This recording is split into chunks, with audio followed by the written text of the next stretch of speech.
a significant challenge that we face. And one of the things that we talked about in our goal setting was just that, where it's so many things that come our way in terms of demands on individuals and on the department, that the appetite for that is far greater than our resources. And so we have to be very selective about and conscious of where it is that we spend our time and our energy. And so I guess it goes back to understanding again the corporate goals and what we're delivering on. And so a good example would be benefits or compensation, where you have a program that you need to deliver on because it's obviously integral to retaining your employees.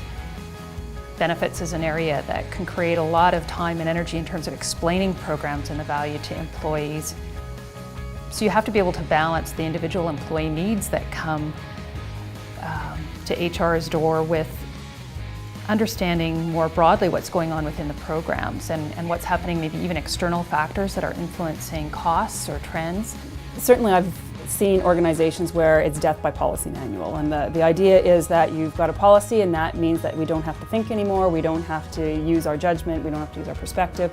And I think that that's a real dangerous place to be, because if the policy manual is going to provide all the perspective, what do they need you for? They don't. What the business and what your teammates and things need is someone to be able to say, with everything we know about this particular situation and with an eye to being able to explain what it is that we've done, what's the right answer and what's going to be a workable solution and not take forever. And process is important. It's good for repeatability and consistency, but not when it gets in the way of getting the business done. So HR is an enabler to the business. We're there to make sure that the business gets done right, it gets done quickly, it gets done efficiently.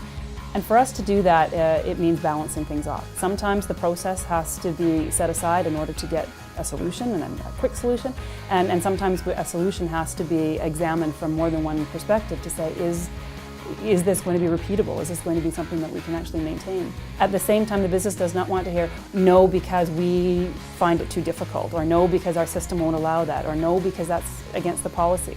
It sometimes has to be maybe not exactly the way you want it, but here's a workable solution that's going to satisfy both you as the business people and also us in terms of having to, the HR or the admin staff in terms of how they're going to have to get the work done.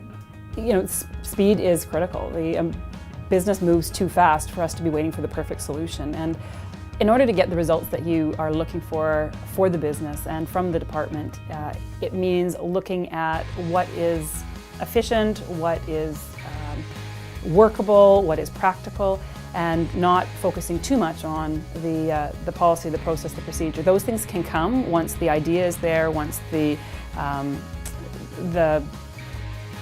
buy-in is there. You can always, sort of paper it or document it after the fact, but spend the time getting the buy-in and understand what it is that people are looking for and how to get there.